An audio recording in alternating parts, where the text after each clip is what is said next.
happened again. I got sick for 5 days. Got better. Can't talk. Yep. You're very good at that.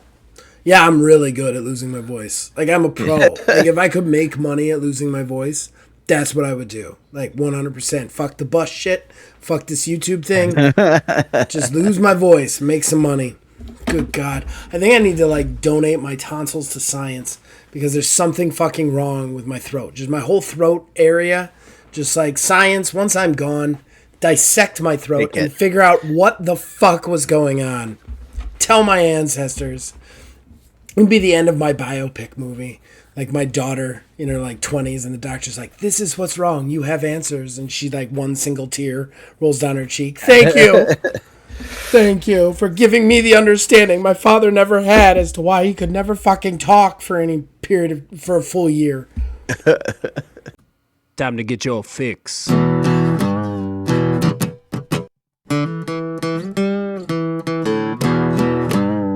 It's a horrible gaming podcast.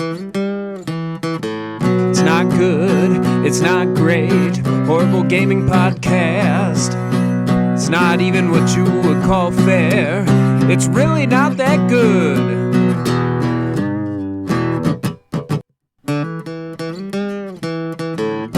Horrible Gaming Podcast. Hello, my name is Zach Rye with Old Man Gaming, and you, dear listener, have decided for whatever reason to listen to another Horrible Gaming podcast.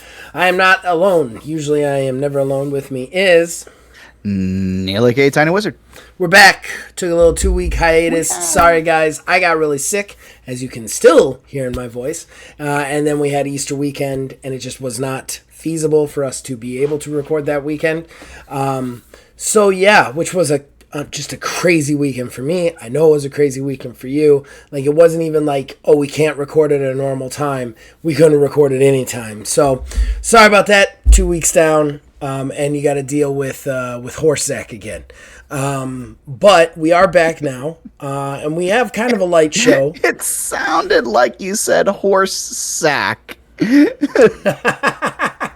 old Horse Zach. Welcome back.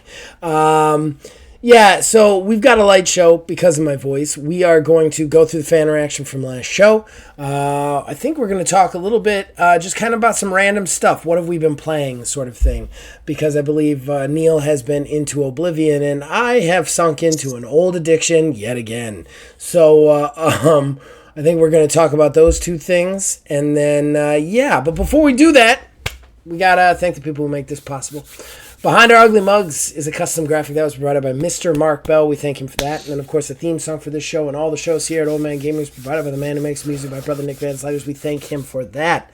Ladies and gentlemen, boys and girls, we will be right back with Fans Reaction. Horrible Gaming Podcast. Ladies and gentlemen, that brings us to Fans Reaction, the first segment, the most important segment. That's where we read the comments that you guys have left. We answer them and all that. Now, I just want to say, I did say that if there was any comments about the politics or the tariffs or anything, I'm not going to read them and I might delete them. There is one up here. I'm not going to read it. I'm true to my form, but it wasn't that bad, so I'm going to leave it up. Other than that, we're going to read the comments, and here we go. We're starting with William Hohen. Hi! Exclamation point. Commenting on this late.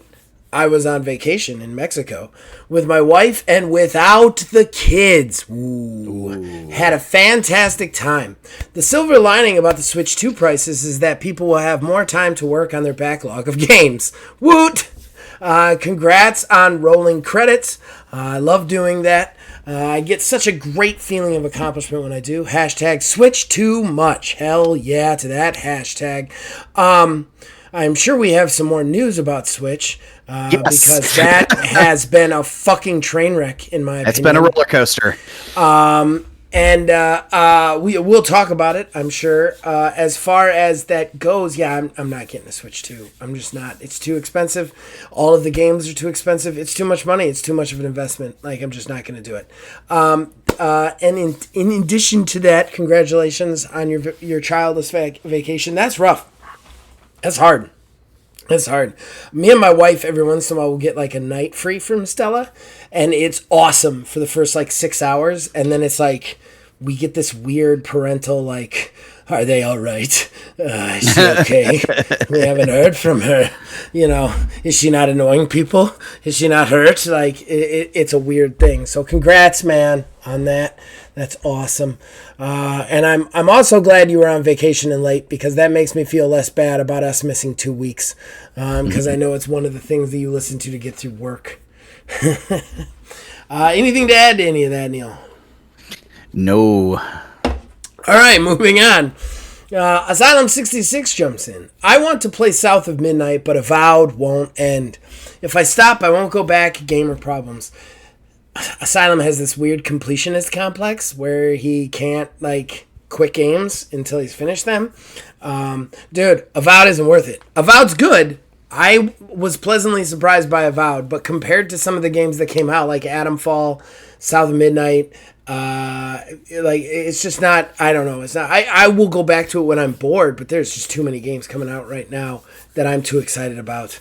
I got Towerborn coming out on Tuesday.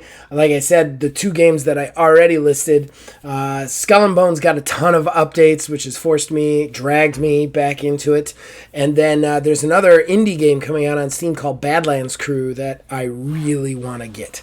So, yeah. In addition to the fact that Age of Wonders just launched their second update, which I haven't gotten yet, but plan to in the near future. And Mirthwood finally started to updated marriage, gave a marriage update. So there's just too much to play for me right now to worry about Avowed. Did you ever try Avowed, Neil, or did you skip that one altogether? I skipped it altogether, just because, I did hear okay things about it. That also said, ironically enough, given the fact that I've kind of picked up Oblivion a little bit here, I also was like, I probably don't have the time needed to put into something like that. Well, and what's weird, too, is, like I said, it's good. I don't think it's bad. There is no part of it that's bad, in my opinion. But, I think this Oblivion thing is going to eat its lunch, which is, for fantasy games, I think it's just going to eat it up. It's weird. Mm-hmm. Nonetheless, I do think Avowed's worth a play. It's just, there are other games that are just more important to me to getting through and enjoying. And Asylum, I know I've said this to you in real life, because he is one of my friends that I know, but I must say it again, man. We are on this earth for so many days. Why waste it playing something you don't want to play? Even if you never finish it, just move on to the thing that you want to do. Especially as adults. We're all adults. We have shit for time. You only got so many hours. Don't waste them on a game you don't want to play. Ooh. Getting weird messages. Okay, so moving on. Asylum 66 continues. Mark my words. Games go to $80 next gen. I'm going PC. Games these days are barely worth $50.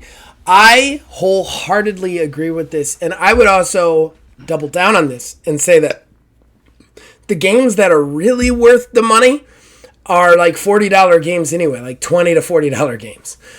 Mirthwood, Badlands Crew, Towerborn, maybe, I don't know yet, but South of Midnight, stuff like that. I would much rather play those games than an $80 remaster of a game from last generation for Switch, and certainly the games that are pass as AAA nowadays do not deserve to be $80 games. The sports games don't deserve to be $80 games. Certainly those games don't deserve to be $80 games, and GTA does not deserve to be an $80 game. Thoughts? I think the $80 game thing is an inevitability, and I think it's going to come for the PC games too. As it stands right now, on PC, generally speaking, outside of a couple outliers, games are $50-$60 still. That also said, when you take a look at, it was always the rationale that I've kind of subscribed to, which it's not an apples to apples comparison, but if you think about getting a copy of Microsoft Office is $100. It's a piece of software that they're licensing out to you. Granted, one's for productivity, one's for a game. They're two totally different things. I see where you're going with this. But people pay that money for that when there are free/cheaper alternatives available. Granted, since my school shut down, I have slowly been migrating over to all of Google's offerings, which has been a little bit off-putting to say the least. But still, the Google stuff. But I'm just not used to it, is all. That's what it is. It took me a while. Yeah. But once I got used to it, I actually liked it a little bit better. But at the end of the day, as long as people are going to pay those prices, which we'll get into it when it comes to the Switch stuff. But as long as people are willing to pay those prices, we're all going to bitch about it. But a lot of us are still going to do it. Eventually, there's going to be a point where it's not feasible anymore. But the problem also becomes it's that slow creep. It's not like one day games were $20 and now they're $100. It's been... Well, they were, for handheld games, they were like 30, and then like actual games, they were like 40, then 50, 60, 70, now 80. It's getting there. All right. I see where you're coming from, and I like your logic on all of those points. I'm going to counter with a couple of things, if you don't mind. Number one, yes, it's been a slow creep. The world doesn't end with a bang, it ends with a whimper, and it is whimpering. And that's my thing, is if you look at the sales, they're going down for these AAA games. The higher the prices go. I think 80 is a bridge too far. I really do. And while it is maybe successful at the beginning, it's still going to see a drop-off in overall people. And again, it's going to be one of those things where when everything's at 80, nobody's going to be buying video games. The other thing is, too, my number two counter on the whole PC thing is I have not paid $50 for a game on PC with the exception of WWE, the 2Ks, and Skull and Bones. Every other game that I've purchased for this PC has been well under $50. And that is because of two reasons. Hold on, before you count it. I know what you're going to say. It's because of two reasons. One, no indie game is charging anywhere near $50. Like a true indie. I'm not talking about like indie but still owned by Xbox like South of Midnight or anything. I'm talking about true indie. There's almost nothing anywhere near $50. South of Midnight itself, if you're not on Game Pass, only costs $40. That kind of stuff. Like I believe Atomfall was cheaper too. I think it was like a $40 or $50 game. I don't think there was even a full 60. So like, I have not played anywhere near those AAA prices for PC. But that also comes from Steam has sales constantly. You just put it on your wish list, you wait, and you're not going to pay full price for it. You just have a little patience, and you're going to pay half price or less, which is interesting to me that these companies keep raising the prices like this is going to make a difference when they're constantly putting these things on sale. And the people who are really buying them are buying them when it's on sale. They're not buying them when it's full price, I think much more, like, if all AAA games go the way of that, I think that AAA gaming is in trouble. If it's on PC universally, too. I think overall, though, you are going to find a deeper reservoir of more quality games, and also more shit, but also more quality games for cheaper prices than you're going to find on the console overall. I mean, yeah, when it comes to like sales and stuff like that. Yeah, and true indies that don't come out on consoles, Right.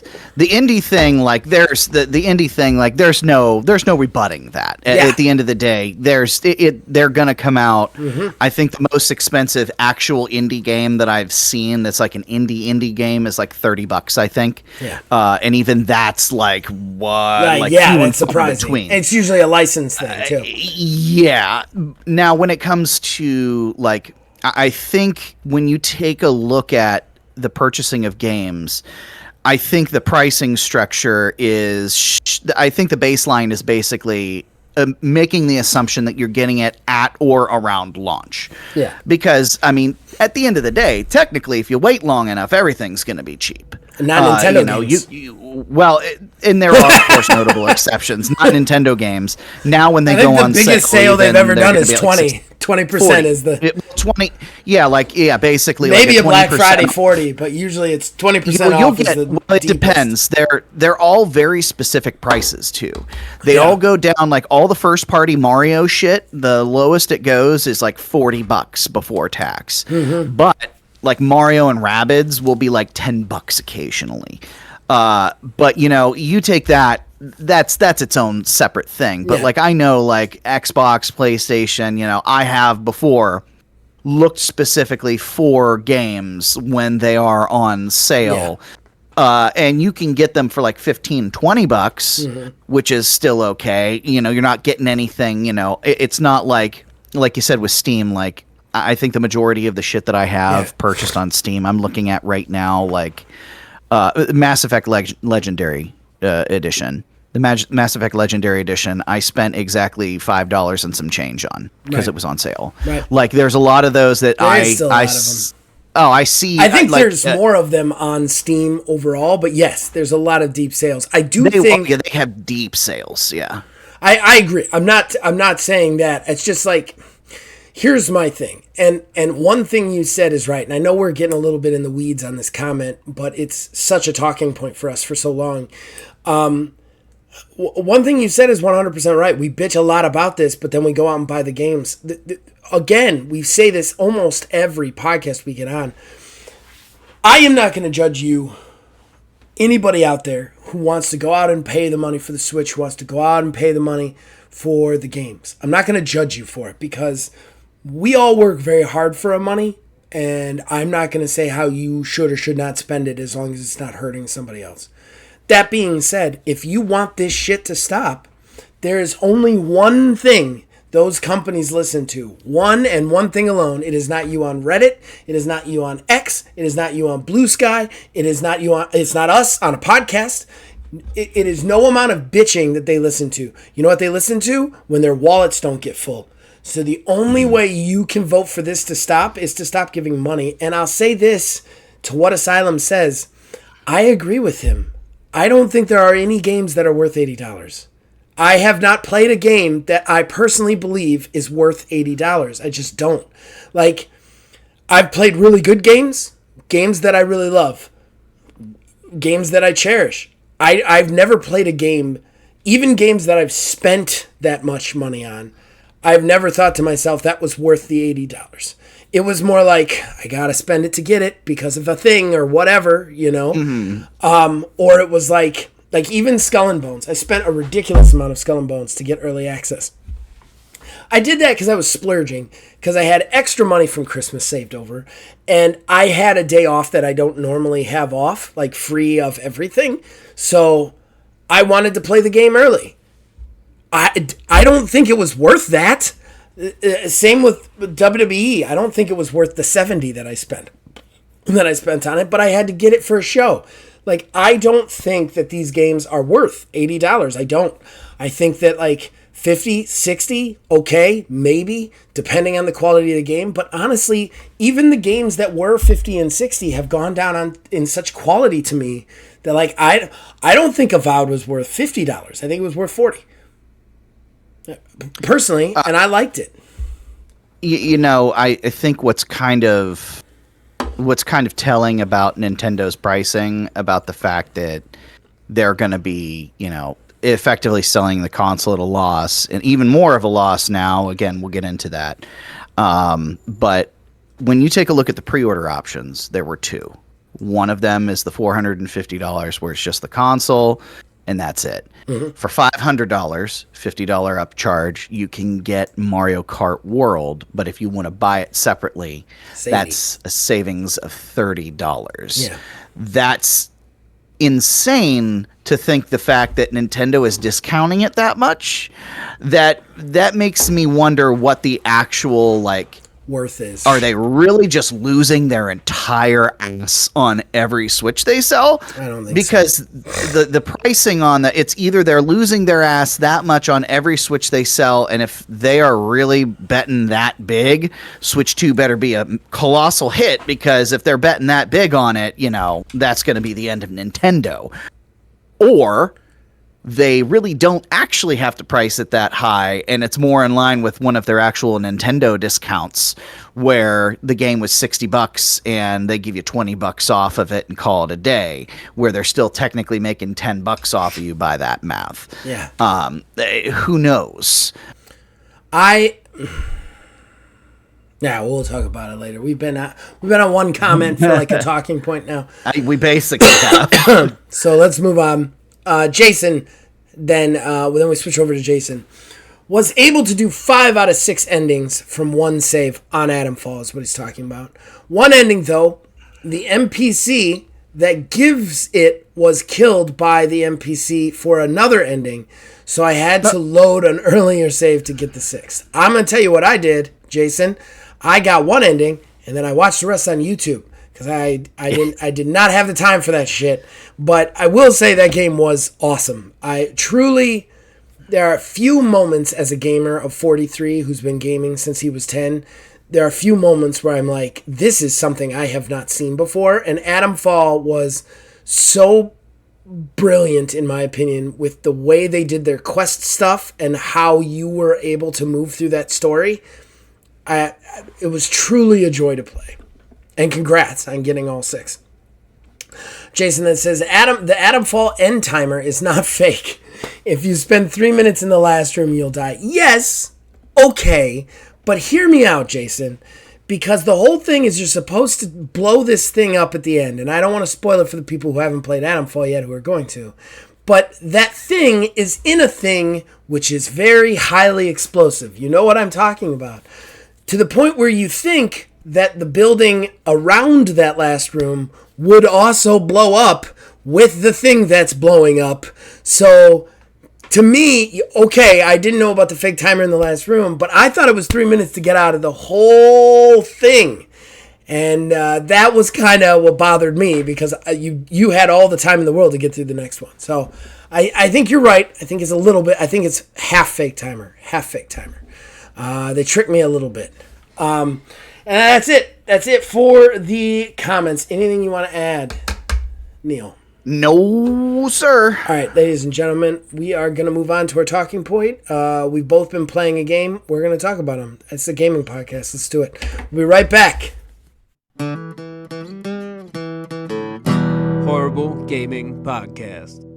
Ladies and gentlemen, that brings us to our talking point. We're just going to have a fun one today.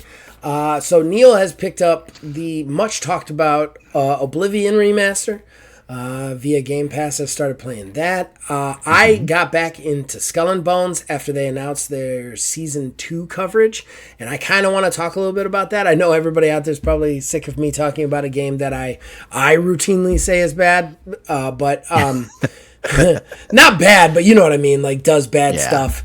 But I kind of want to talk about it because they've done some really interesting things with this announcement. I showed Neil before we got on. So what do you want to talk about first? You want to talk about Oblivion or do you want to talk about Skull and Bones? Your call. Let's actually lead with the Skull and Bones. Oh, okay. All right. So yeah, all right. Just because I literally just watched it, I want to make sure it stays fresh in my mind as much as possible. So for everybody out there, just quick, short history lesson. Skull and Bones is a games of service pirate game that Ubisoft offers that is based solely around naval combat. You do get off your boat, but it's only to like walk around cities basically and sell and sell and buy stuff. There's no sword play or gunplay, and that was a huge complaint when it was coming out. Like that was a big deal. That like everybody was like, "What? You don't have swashbuckling?" And then it was a whole big deal. I stuck with it because I like the naval combat. My favorite part of the pirate stuff is the ship battles, so I'm down. So I got it. I already said in the fan traction I spent too much money on it. But it is a very games of servicey game. I enjoyed it a lot, but they have made a lot of improvements since then.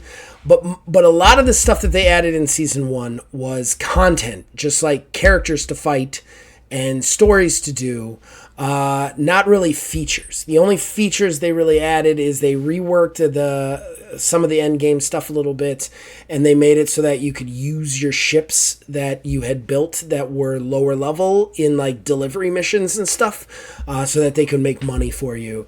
But there wasn't a lot of features that got added. A lot of reworks, but not a lot of features. They just announced season 2 content, which a lot of people were like wondering if that was going to happen, because Skull and Bone got a lukewarm reception critically, a lukewarm reception from players. However, it does have this weird, very devoted Ravenous fan base. You won't find them on YouTube, but you'll find them in the game, because every time I'm playing, there's at least 20 to 50 people in the server, which is good per server. You know what I mean? So it has concurrent players. So Ubisoft has decided to stick with it. They've decided to do a season 2. The season 2 is really interesting. And now we're getting into the new stuff to talk about, because I played this game with some friends who also enjoy it, but we would also bitch about it. We'd be playing it like, this is really cool, but that's what we do. This is really cool, but you and I do it all the time. And Skull and Bones has a lot of that, because one of the things, and I know a lot of you out there have not played Skull and Bones, and I don't necessarily blame you. It is a game that should be free to play with a ton of microtransactions that until recently has costed like $50 to $60, which is blasphemous in my opinion. That being said, it is a lot cheaper now, but it still has a ton of shitty microtransactions in it. But it's almost like when you're playing it, it's a tale of two games. You know, you've got this game that's all about naval combat and exploring this kind of fictional sea, this historical fictional sea. And then you've got this other game layered on top of it, which is the how do we get money out of our players game that Ubisoft wanted, that forces the developers to make, you know.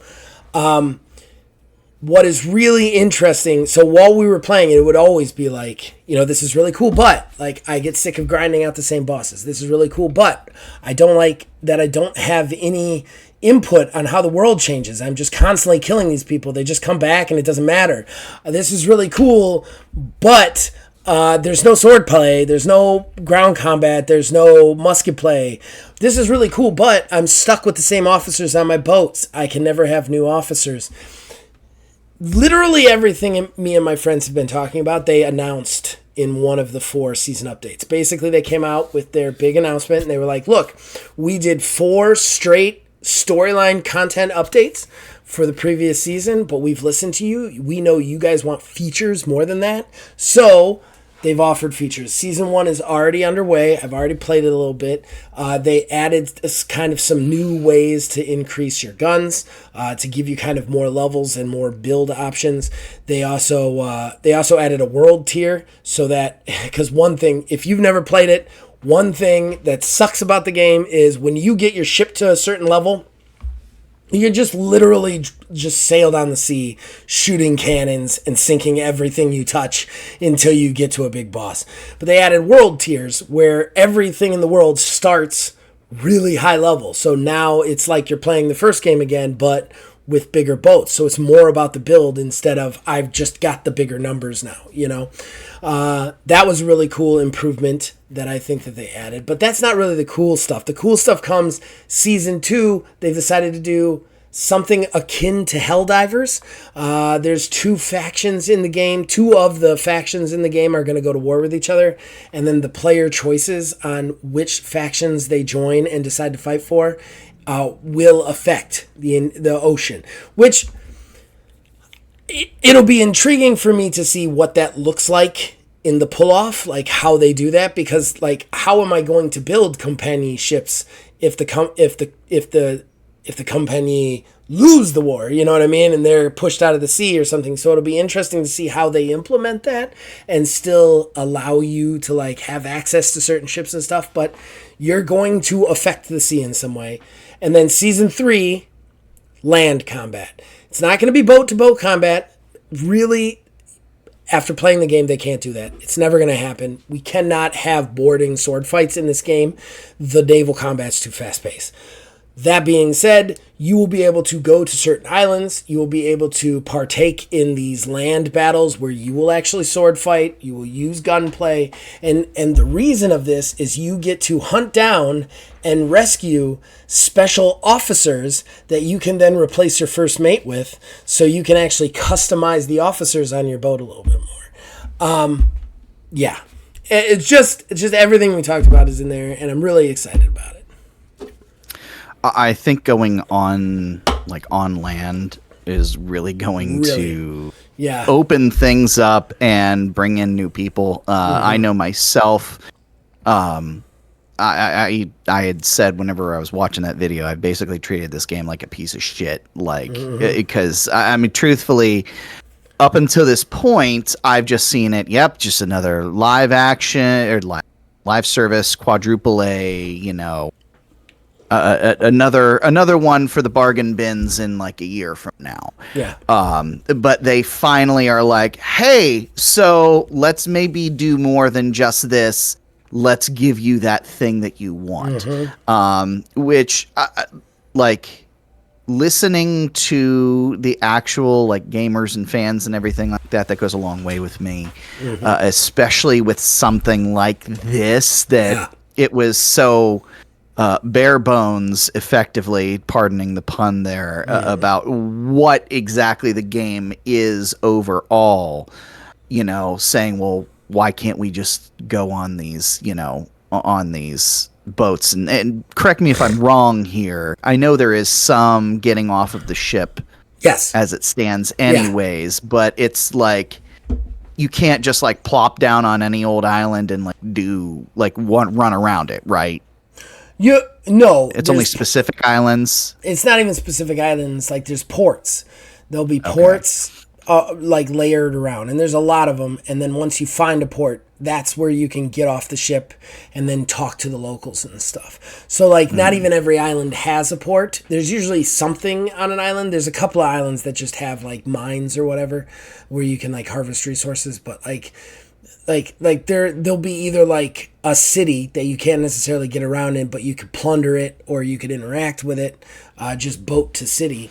But then there's certain ports around that you could get off, and those are where you did your treasure hunting and you talk to people. You could also buy them out from factories. You could buy supplies there, stuff like that. Yeah, it actually opens up the game to be something more, and I really hope that this is just like the first sort of iteration of what it is that they're going for with this. I think this is, because let's be completely honest here, it's a live service game. It's Ubisoft. I'm impressed that it's gotten this far and that it's actually gotten the attention and an expansion that makes it like, almost like a 2.0 version of the game. Yeah. I would hope that this is the first step towards maybe in the next year, like them having more like islands to go to and like getting off and exploring for other reasons, or even again, I'm not familiar with the game. You said it would be hard to like do boarding and stuff like that, but if they did find a way, like there's the boarding in the game, there is a boarding action, and it's just like if you reduce their damage enough, it's like a mechanic of if you can manage to hook your thing to them, you just board them and you win and that boat is sunk. But the thing is like you can still take damage in your crew action stuff, like when you're firing muskets or boarding. So like when you're in these huge ship battles, if you board and then there's a sword fight there that takes another 10 minutes, it'd be impossible because the other ships would just cannon you and you would die. Like it's just not like feasibly mechanically possible with how they have like made this game, because it's a very fast-paced naval combat game. It's just not feasibly possible for boarding to really occur in this game, unless they made it a multiplayer mode that was specific, like 1v1. Well, and that's definitely possible, and that's not out of the question. And you're right.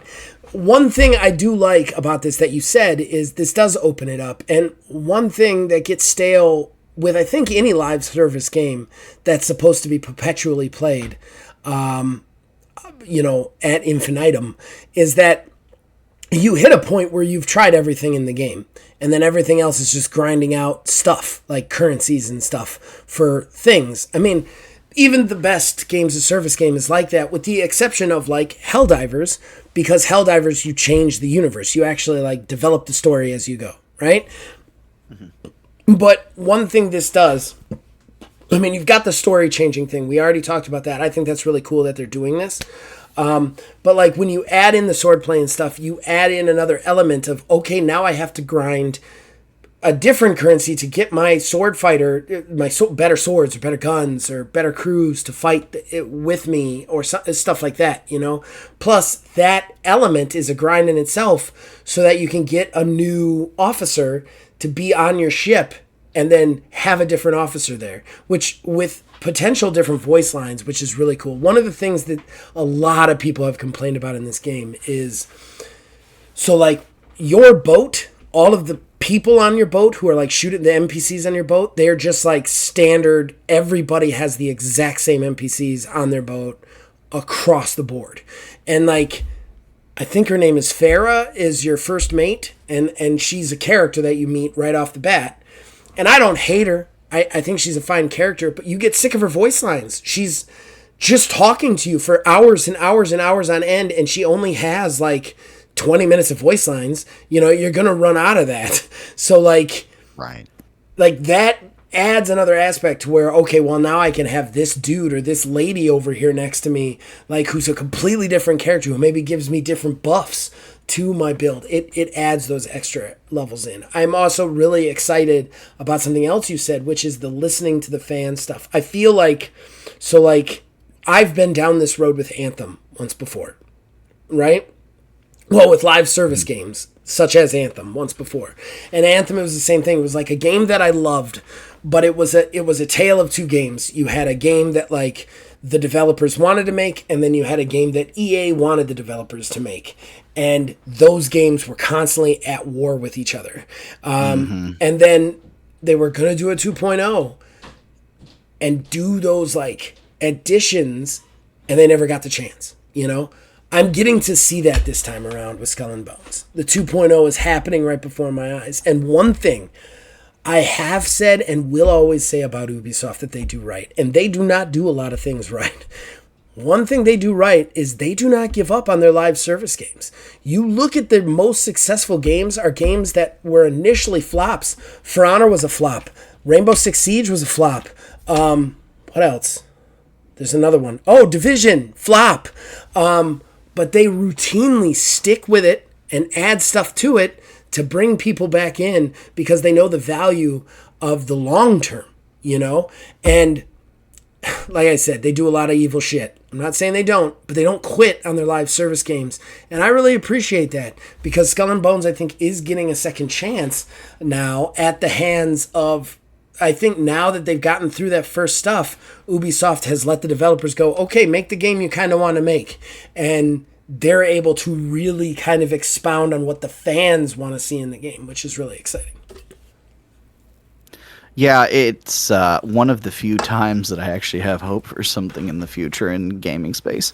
Yeah. Because, Let's talk about Oblivion. Unless you had more to say about the Skull and Bones. I mean, that was basically it. Okay. So Oblivion, I did only get to play about, I want to say, it was about 3-4 hours that I got to play of it. Okay. So I have gone on record here before in the past talking about my very first experience with the Elder Scrolls games.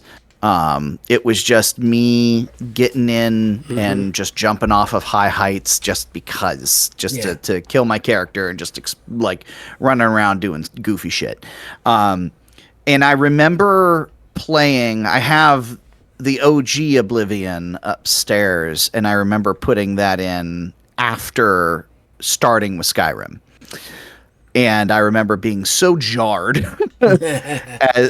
because it basically the system's completely different in how you level up and everything like that. Like, for those unfamiliar, Everything has like a skill attached to it in Oblivion, like literally including jumping and shit. So, you know, you have to do this goofy thing where you just walk around and jump everywhere to level up your jump.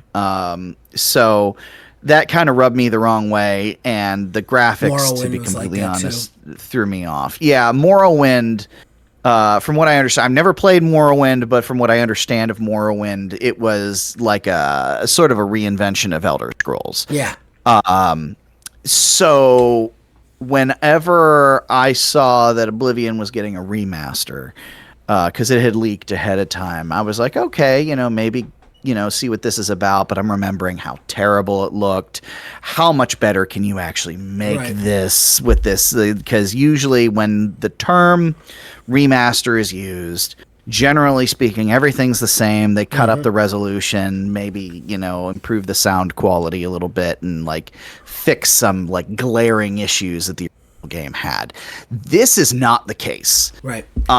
This game is basically it's one step away from a remake. I mean, my computer being what it is right now, I have to kind of run it in potato mode right now. The game, because I can only run it at low settings across the board, but even still, it looks good. It looks better than OG Oblivion on low settings. And it feels like a remake, like full on. And from what I understand as well, they actually altered the engine that the game runs on too. They're using a different engine. The game itself is basically the same. I've not noticed anything different. Granted, I maybe played a grand total of like 1 hour of OG Sewers, and that was it. But this, I feel like if I had no concept at all and that released and somebody said, hey, that's Elder Scrolls 6, I'd have fucking believed them. Right. Straight up and down would have believed them. I am having a blast with it. It's unfortunate that I'm only able to play it so often, just because I was on vacation this past week. I was able to get my hands on it a little bit and play around with it. But it's crazy. Did they redo like, some of the skill stuff? And no, that's all the same. Okay. It's all the same across the board. Like the game itself is the same in how it plays and how it I had functions. heard they had changed some like lines and stuff and updated that. Some I couldn't tell you. I couldn't tell you in that regard. I know like it's still how you have to sleep to level up. They had redesigned third person mode too. Yes, there's now actually 3 camera angles, which is throwing me off. Because I played like Skyrim in a very particular way. I would always play third person until it came time to, like, if I was in a dungeon or something like that and I wanted to see what was on a table or like pick things up. After I cleared a room out of enemies, I'd go first person and then start coming that through reticle is always everything. slightly off when you're in third. Yes. Yes. They have a third camera angle that pulls out a little bit more. Okay. So they have your standard, like that third person kind of over the shoulder sort, but there's another one that pulls out even further. So you can get a better lay of what's going on, which I did appreciate. Even though I don't use it, weirdly enough. I just so set in my ways, apparently, from Skyrim that I won't do anything else.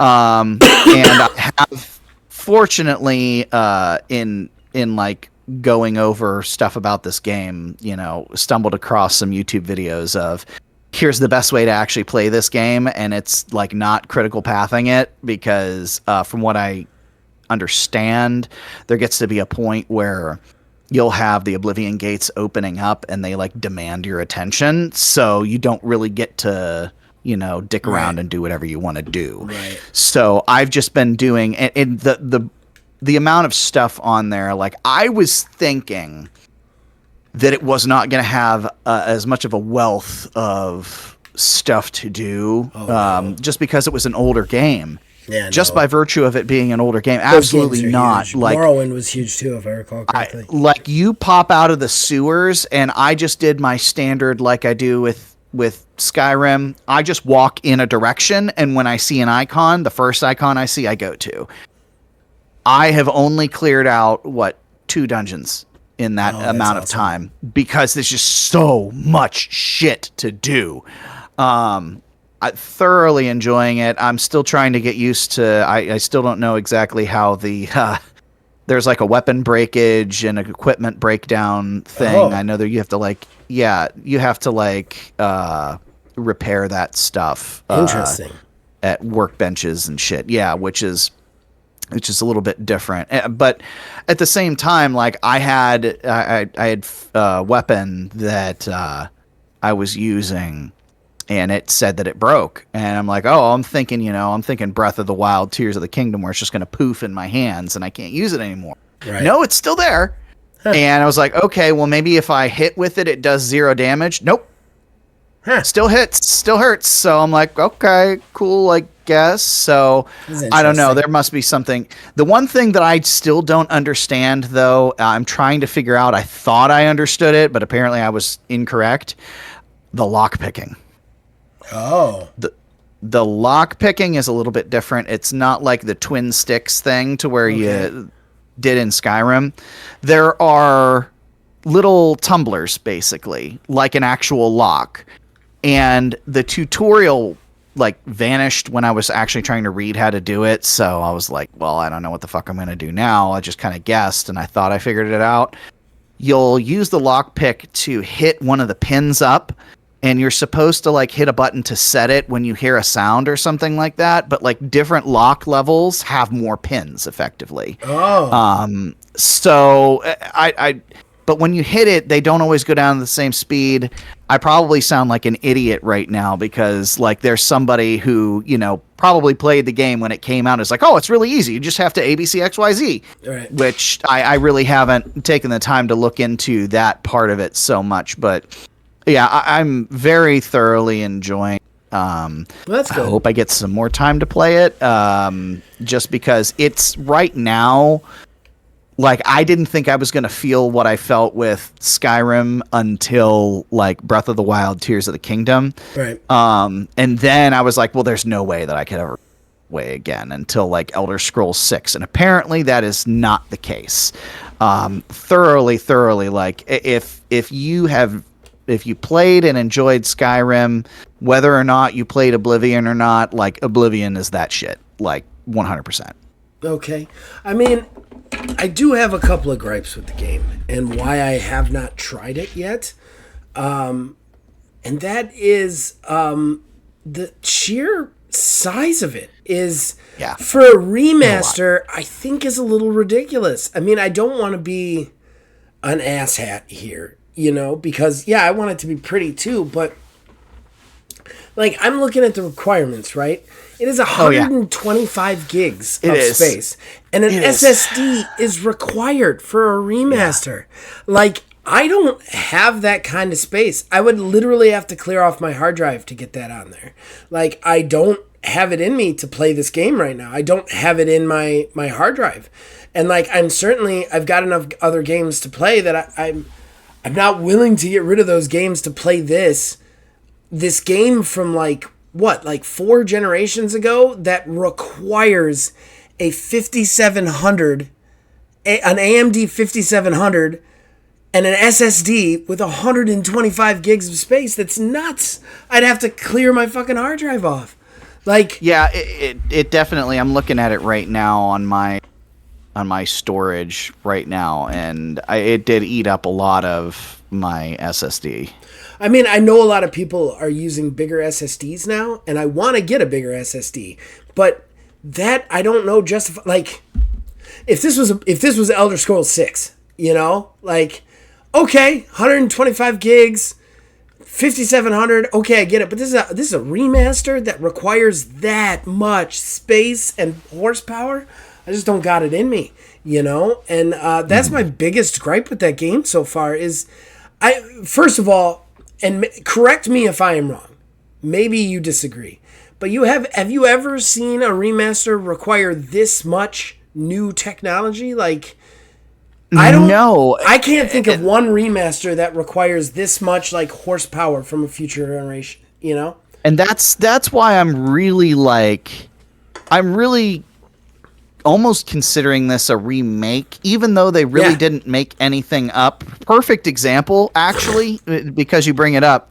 Because my system, again, my graphics card is the only thing that's bottlenecking me right now. But when I initially downloaded the game and went to go play it, it does this thing where it's like initializing your shaders and stuff like that. And it even says like they do this ahead of time here on the just to help game performance. So I'm sitting there waiting. I'm like, okay, you know, I'm used to this. It'll go, you know, as fast as it's going to go. Right. But eventually, you know, you get to a point to where you're going up like 1%, you know, every 2 or 3 seconds.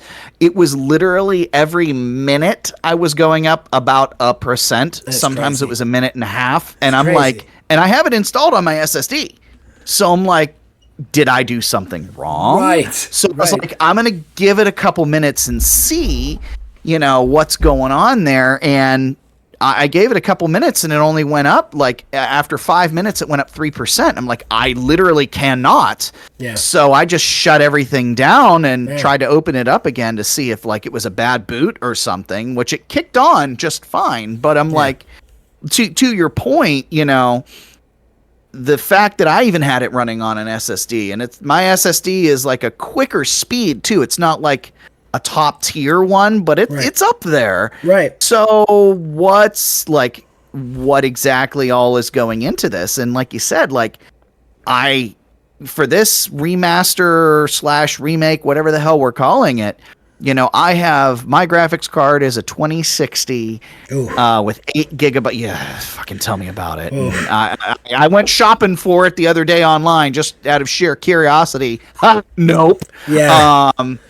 But a 2060 with 8 gigabytes of RAM. So, you know, like That's rough. I'm already really stretching it thin in that regard. But, you know, like processing power and everything like that, it should run at a like potato mode quick is what I'm thinking. But apparently not. That is not the case. No, it is. That's the thing. Like, I don't know. It just seems to demand so much, and it's indicative of Bethesda being very out of touch with the people that it's making games for. I feel like they've gotten to this point where they're like, we're just going to do whatever. Like almost like Rockstar or Hideo Kojima, where they're not thinking about the consequences or what the everyday common people want.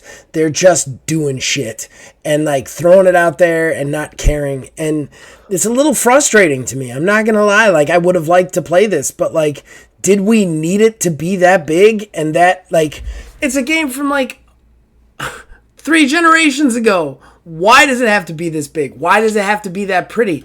Like, it could have been slightly less pretty and still been good, you know? Like, I don't understand, especially, like, you think about all the people that probably went into making this remaster. Those people could have been working on Elder Scrolls 6, you know? Like, but we're just torquing the shit out of this one just because we can, you know? All right, well, still, I think that's cool that it's overall a good game. My voice is starting to cut out on me, so I think we're going to go to the news and get this thing We wrapped got up. one thing. What? We only got one thing. Yeah, great. I know what it is then. So we'll be right back with that one. Horrible Gaming Podcast. Ladies and gentlemen, that brings us to the news. Neil collects news stories that he thinks we should hear about. We want to riff about. He only has one today. I know what it is. It's sad. Let's get into it. Go, Neil. Well, I don't know. I'm very conflicted about it overall. I mean, I'm taking this more so as a general continuing news story, effectively, when it comes to that Switch 2. So I don't think we covered it when we were talking about the actual announcement for pre-orders and everything like that. They did initially pause all the pre-orders in the US due to the tariff situation. Well, they came back afterwards, and to their credit, they did say that they're not changing the price of the console itself, which I find to be very interesting. I'm assuming it's going to be a bit of a middle ground overall, because I'm sure their knee-jerk reaction was we need to cut the price up. That said, the fact that everyone and their mother was in all sorts of every single comment section of videos going on and on about how the price needs to drop. In fact, I just happened to turn on the Mario Kart World presentation that they had, and dang near every single comment was lower the price, lower the price. A couple trolls in there, raise the price, but it's normal internet shit. Yep. So when they came back and said that pre-orders were actually going to go up, pre-orders went up this past week on, I think it was Wednesday or Thursday. They had said that those were going to be the same. However, for the console was going to be the same, but the peripherals were going to be going up in price. Yes. So everything took about an extra $10-ish jump, depending on what you're looking for, $10 to $15. Your Joy-Cons are going to be $100 now. The controller, the Pro controller, is going to be like, I think it's like $85, $87, something like that. So you would think, given the fact that nobody's really trying to, buy these things, that they wouldn't be selling out instantaneously. Well, go figure. Pre-orders went up and crashed dang near every single website that was doing pre-orders. Best Buy, from what I understand, had a particular time when it came to getting that all taken care of, because everybody was getting like confirmations but no actual charges on their cards or anything for them, and then they're canceled because some issue happened, everything like that. And of course, the pre-orders have been put up on eBay already. People are selling on eBay for the Switch 2 pre-orders somewhere around $700 to $800 right now, which it is what it is. These are the times that we live in. Yep. But Oh, okay. Were you ready for me to talk? I didn't mean to interrupt. Basically, at the end of the day, I would give them props on the fact that they didn't raise the price even higher. I will say, they had every right to, but they didn't. So I have to give them credit for that. Well, in fairness too, the tariffs had a pause put on them as well. I don't know that we wouldn't have seen a raised price if that hadn't happened, because the tariff pause happened before they were like, okay, price is this. But that's neither here nor there. I don't want to talk about tariffs again, but I'm going to say this, okay? I'm really interested to see what percentage of pre-orders ended up being scalpers in the end of the day. You know what I mean? Yes. Because, it broke all the sites, but are we talking about, like, actual people trying to get this game? Right. Or are we talking about scalpers trying to raise the overall price of the system before it comes out, which is what they always do? I'm still... I hate to say this because this is such a negative thing to say, but I'm still kind of hopeful that this does not sell like gangbusters, because I think that if it does sell like gangbusters, it is only going to add to a very sad precedent of prices going up. And this actually wasn't even the specific story that I thought you were going to talk about, which is the fact that they've basically said that the upgrade charges for the games from last gen to the next gen are going to be like $20 to $30 per, so almost like the cost of a whole nother game. And they're basically also saying that it's only like you only get like digital keys. Like most of these games are going to be digital keys now. Yes. Like not even like games. Which like the amount of money they're asking out of people is, in my opinion, unheard of for what they're offering. And I think that we're at a critical point when it comes to this Switch 2. Like, it's really a bulkhead, because we've been seeing a build of like, hey, prices are too high from your consumers, and your game developers saying prices aren't too high, we're going to keep raising them because you keep buying them. And that has slowly been like moving towards this, which is a supernova. Like, you think about a system, what this system does, like what it actually is, and the price that they're putting it at comparatively to other systems and other stuff out there, and then you look at the games, the upgrade costs, the peripherals, and what they're putting those prices at, if they get away with this and the Switch 2 sells like gangbusters, like and the games sell like gangbusters, like we're in a bad spot for like Kiss Gaming. I don't want to say goodbye, but definitely kiss goodbye good prices in any way, shape, or form, because the pirate prices will skyrocket because everybody will be like, Nintendo did it, we can do it. The prices will skyrocket. Because the prices skyrocket, your subscription services like Game Pass and all those other ones, those will go up too. It will be bad news if this system is successful at these prices. I truly believe so. Like, it will be bad news. It will be a precedent that is just everybody else will reference back to it, you know? I have a little bit of a tinfoil hat situation here. All right.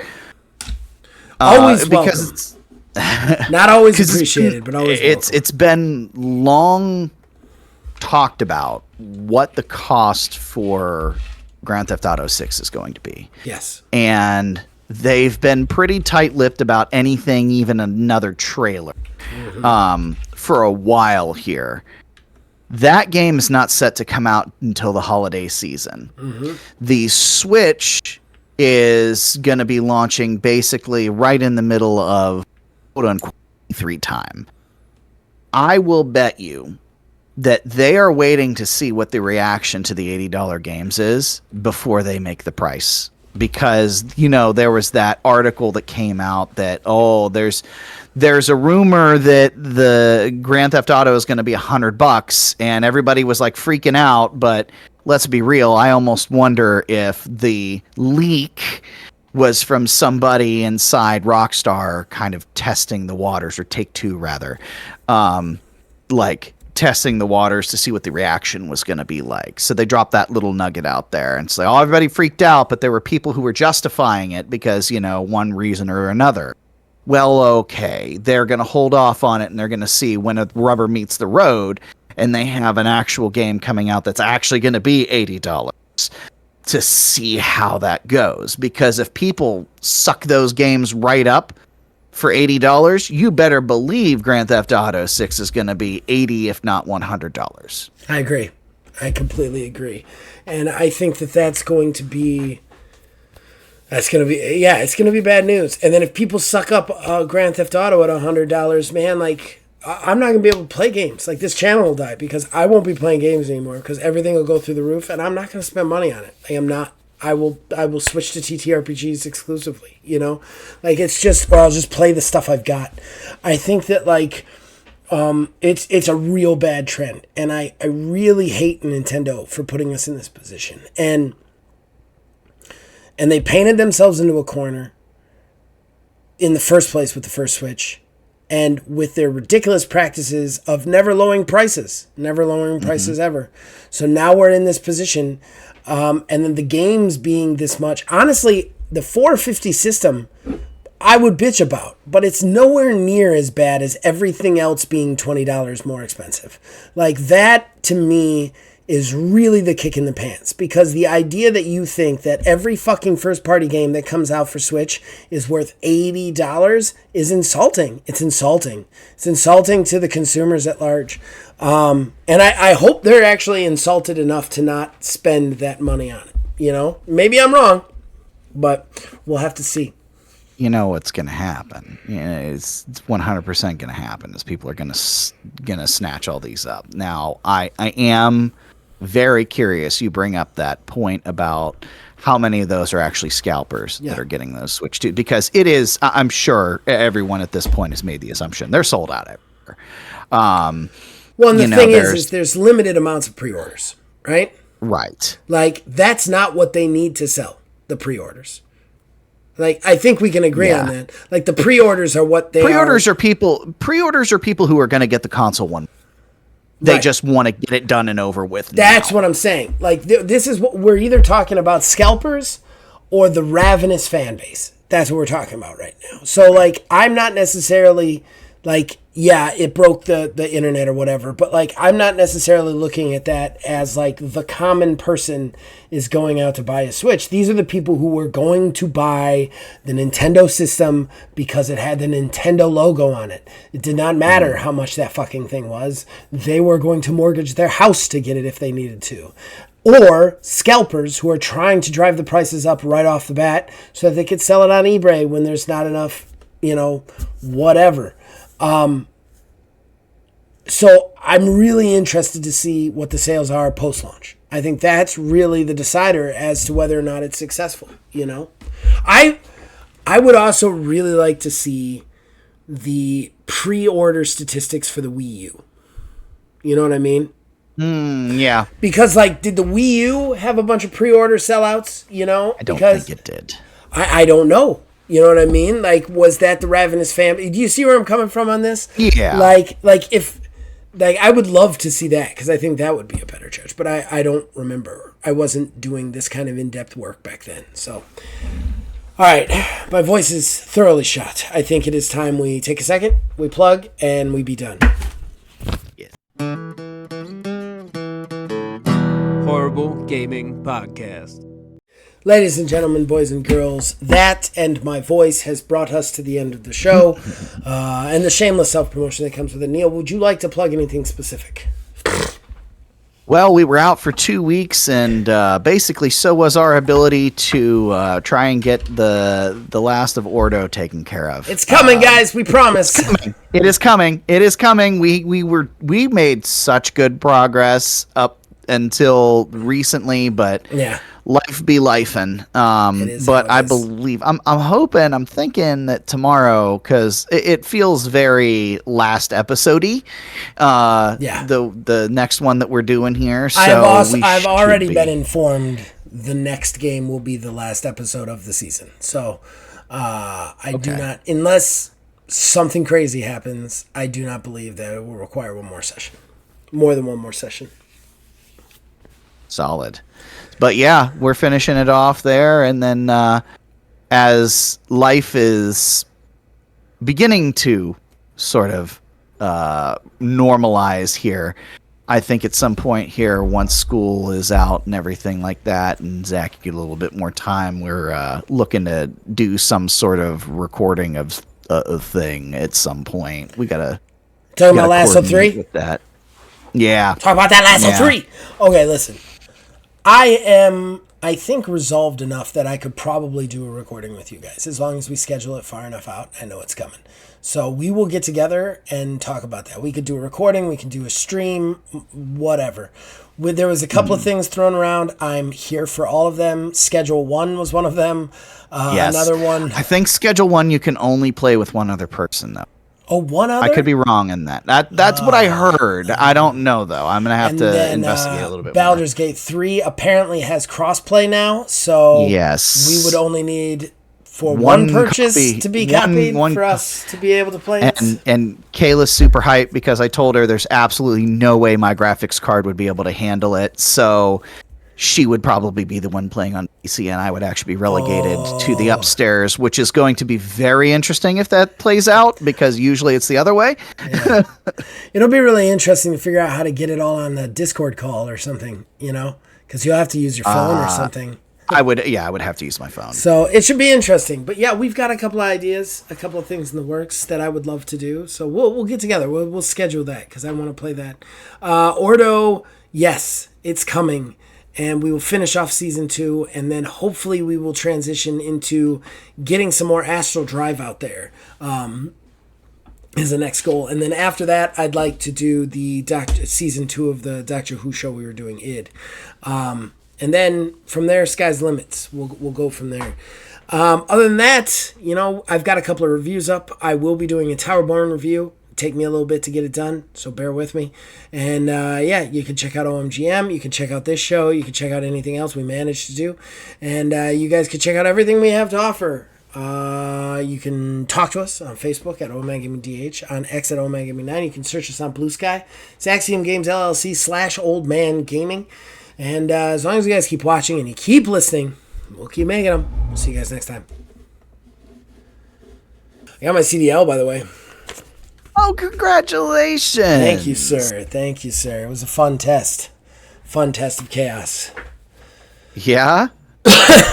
Yeah. I know you told me like the absolute buttfuck craziness that goes into Yeah, it. yeah. You drive a bus down to this place.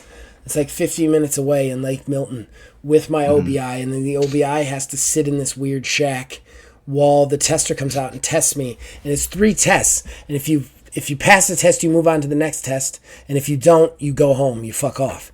So, like, it's the pre-trip test, which you have to, like, point to everything and inspect everything in front of him so that he knows that you know what's on a bus. Then there's a maneuverability where you got to drive through a bunch of cones in a certain way. And then there's a road test where you drive out on the road test, right? But right off the bat, it's this old guy who's testing me, like 82-year-old man. Now, you know how I call people boss. Just a term that I just refer to people. I'm like, hey, boss, whatever. You want to pop, boss? You know, that's just how I say, how I talk to people. In 43 years of life, I've never had anybody react poorly to that. This guy gets on. Yeah, this guy gets on, and he tells me some instructions. Then he says I got to follow him in to do some paperwork. And I'm like, no problem, boss. And he says, I am not your boss. I don't know where your boss is. She's not here. I'm not your boss. I laugh because that's got to be a joke, right? He does not laugh, and I should have taken that as a sign. I follow him into the room. I do the paperwork. I hand him the paperwork. He goes, okay, go out to your bus. I'll come out in a second, and we'll start the pre-trip test. And I'm like, okay, no problem, boss. And he turns around, hand outstretched, like angrily, pointing at me and goes, I am not your boss. And I'm like, I am so sorry. I will endeavor not to call you boss. It's just something I say. My apologies. I did not mean to offend. And so I walked out like, that's the start. That's the start of this test with this man. God. Is that. But yeah. So then I passed it. I did the pre-trip. Nailed the maneuverability. Road trip was a little bit stressful because he's such a quiet shithead that like I'm coming, like we do this test, we drive around out there in like Lordstown, like Milton area. And he has me do some things like a lane change and like read off the sign that I just passed and like that kind of stuff. But then we get to a point where we're coming back to the place. I know we're coming back to the place. I know I have done all the things on this test. I have passed or failed. We're beyond the point where I have passed or failed. Like we passed the landmark. I'm like, we are at the circle. You know what I mean? Like, so we've made the circle. We're coming back to the station. He's put his clipboard down. And I'm like, I just the whole time I'm like, I'm nailing this. I'm nailing this road test. And then he doesn't say anything. He doesn't say anything. And I'm just sitting here, and my brain just starts to go, why isn't he saying anything? Why didn't he say anything? Why didn't he say anything? And then there's a little evil shit voice in my head that's like, you know why he's not saying anything. He's not saying anything because if he says that you failed, you'll drive him into a ditch. So he doesn't want to do that until you're off the bus. That's got to be it. And I'm like, no, that can't be it. I know I did everything. What did I do wrong? And then just the 5 minutes. It's just me covered in sweat because the bus is hot as shit, like trying to figure out what I did wrong. He won't tell me. We pull in. He still hasn't told me, pass or fail. Get all the way to the stop sign, stop the bus, turn it off, put it in neutral, pull the parking brake, turn around to him. He gets his coat. He fixes his shirt. He gets his clipboard. He stands up. He walks over, looks at me. Safe driving out there, you passed. Shakes my hand. I'm like, you motherfucker. Could you have made that any longer? Yeah, but yeah. Should have just hit him with one last boss. Right. Thanks, boss. Yeah. No, he hadn't put it in the system at that point. I don't want him to revoke it. Oh, that's true, yeah. But yeah, so I passed the CDL. I just have to do a verification test, and I will be a bus driver.